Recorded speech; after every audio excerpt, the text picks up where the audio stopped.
You're not a workaholic. You're a hunt-a-holic. And there's a massive fucking difference.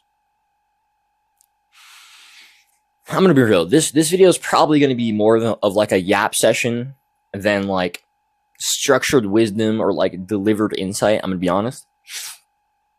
I need to correct some beliefs in your mind that society has put upon you, and you've judged yourself for probably all of your life because you're like this. And I'm gonna make you stop judging yourself with this video. All right, awesome. There are certain people who strive. And they don't just strive because there's something outside of them that they want. They strive because inside it feels like it's the only thing that actually makes sense. And so they move. They think about a lot of things. They build a lot of things. They create a lot of things. They have a lot of relationships. They have a lot of opportunities. They have a lot of connections. They're the kind of people who never really sit still. Society has judged us and told us that, you know, you gotta like meditate more, you gotta be more present, or, you know, you gotta stop looking for the world to satisfy you or something like that. And the thing is, what they're getting at is fair. The problem is none of them are actually holding the nuance of our experience. I am. So I'm gonna give you the real shit. Because the problem is you're not addicted to work. No, that's too surface level. The problem is you are made for the hunt. And that's not the problem. The problem is you've been judging yourself for being made for the hunt. That's the problem. You've been trying to operate in a linear paradigm of like, you know, being like a farmer. Farmers wake up, they do the same thing every day, they have the same routine, and they do that for 10, 20 years, and that works for them. And they compound like that. We don't do that. That kind of shit would drive us crazy. We need novelty. Not because we're on this like egoic fucking thrill chase, but because if we already know what's happening, how are we gonna learn? The fuck? So we have to go explore new things. We have to try new things. We need novelty. We need contrast. We need risk. We need adventure. We need these things. They aren't optional. They are the tickets. They are the price to pay for growth. And the thing is, most people don't thrive growing in the unknown. Most people don't want to go out into the forest and be changed from that place of unknownness. It's fucking terrifying for most people. But for you and me, it's the only place we feel alive. And so your feeling of unease when you come back and you start making maps and you start telling people and you start doing all of these things where you're no longer in the hunt, but you're telling people and you're building things from the hunt. You think that that is the place you should be. You think that you should be satisfied in the mapping, in the building. It's like, I wish I could just feel like this was enough for me. You're judging yourself because you think that mapping or creating structures or anything else is the point when it's fucking not. It's not. If you keep believing this fucking BS, you're going to keep judging yourself and you're going to keep staying in this pattern of shame your entire life. I'm trying to release you from it. You were made to hunt. That's it. Not to hunt for outcomes. Not to hunt so that you can make maps. Not to hunt so that you can make terrain and explore and explain it to other people. No, no, no. You were made to hunt. That's it. Because there's something in you that burns to fucking know. That burns to be. That burns to become. And if you don't express it, it's gonna fucking kill you. That's why you hunt. Everything else you do, the maps you make, the wisdom that lives inside of you that you can share with other people, all of those other things are downstream of the hunt. If the hunt ever goes, everything else falls. You know why? Because the hunt was the source. It was the thing that was actually sustaining everything else. It was only from the integration and the overflow that the hunt gave you that you could even build those things, that you could even give those things. This is why builders who retire after, they sell their business and then they don't get into another project, they fucking die. They didn't have anything to live for because they weren't living for the hunt anymore. And this is the thing that really triggered me to start making this video. Man, I fucking love Alex Hormozi. I love the dude, man. I love him.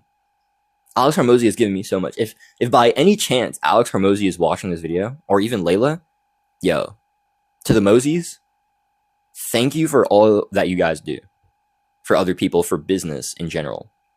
But thank you specifically for what you've given me. Because I can't tell you just how much the mindsets you've given me and the tactics to actually play the game of business properly, the mindsets for personal development and for business, I can't tell you how much they've given me. And so, I haven't actually fully watched the Alex Hormozi, Tony Robbins podcast. I only watched the first 5-10 minutes of it. A lot of people think that Alex Hormozi just idolizes suffering or something. They think that he thinks that absolutely nothing matters and that the universe just is a piece of trash and that suffering is the only way to get what you want. This is way too binary of a read of Alex. That is not what he thinks. Nor is it his positioning on suffering. Here's the thing that people don't understand. Growth often comes with growing pains. Is what it is. That's the suffering here Mosey's talking about. If you want to grow, and if you want to constantly grow, expect suffering to come with that growth. And if you want constant growth, expect constant suffering. Suffering isn't life is horrid, be apathetic, it's all useless, what's the point? No. Suffering is signal that your infinite nature, which is currently compressed, is expanding. That's what it is. Suffering is there's something currently dense and stuck, and I'm forcing it to grow into a larger container. That is not fun or easy or fully flowing all the time. It's hard and it's heavy and it's not easy. And people think that if you want to grow, you can just say I want to grow and just say it and think it and feel it real hard and something's going to happen. That's not how life fucking works. You got to put action into your fucking intent and desire. If you want to change the physical world, you better know physical action is going to come with that. The distance between your internal desire and your exterior reality has a price of expansion. That expansion comes with growing pains. So if you want to grow and you want to pay the price, you better fucking know that that price is going to come with some pain. And you better be like, all right, let's do it. The problem is most people, especially most spiritual motherfuckers, man, you spiritual motherfuckers really think you know what you're talking about and you fucking don't. The problem is most people think that Hormozi is coming from this perspective of you have to suffer to grow. You have to suffer to get what you want. And that's the only experience. That it's you can't have joy within the suffering. You can't have happiness or contentment within the suffering. You can't have fulfillment within it. No, it's just both. That's it. It's hard and you love it. It's fucking a struggle and it's worth it. It's painful and it's enlivening. Stop collapsing perspectives. It's just both. The fuck? That's it. That's it. And the problem is, if you're a hunter, society has told you this BS that your constant desire for the hunt means that you're an egomaniac or something. And it's just not true. It's because inside you are infinite and all you can do is go find new things to expand that infiniteness and express it in new ways. That's the only thing that actually gets you. That's why you go to sleep at 1 a.m. and you wake up at 5 a.m. ready to fucking hunt again. Not because you're addicted to the grind, because you can't not fucking move. You can't not move.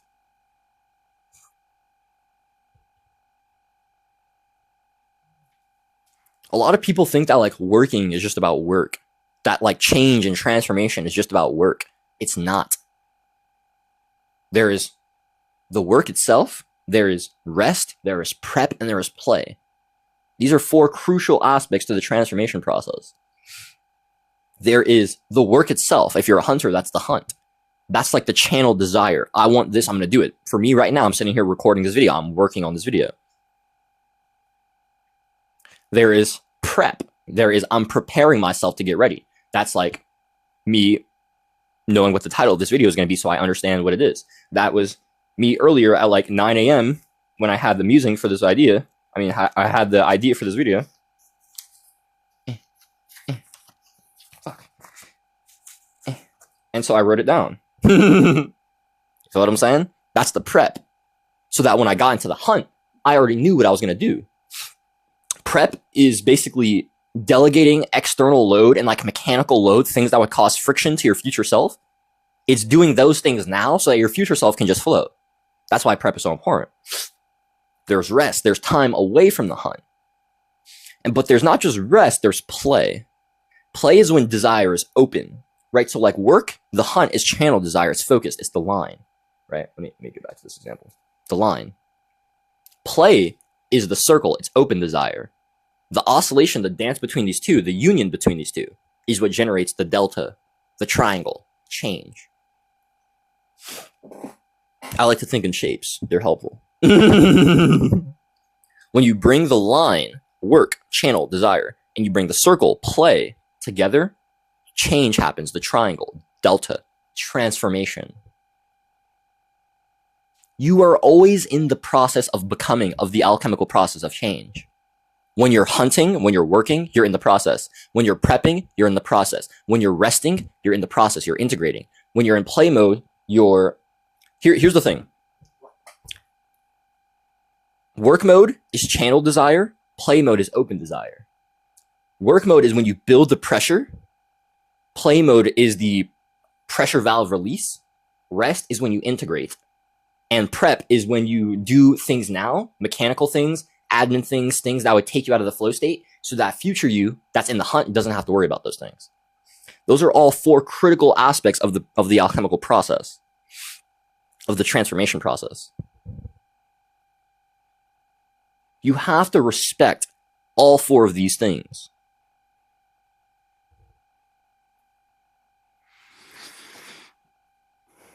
The dance between work and play and the rest that happens in between the oscillation of those things, those aren't separate from your work. Those aren't separate from your personal development. They aren't separate from your business development. They are the process.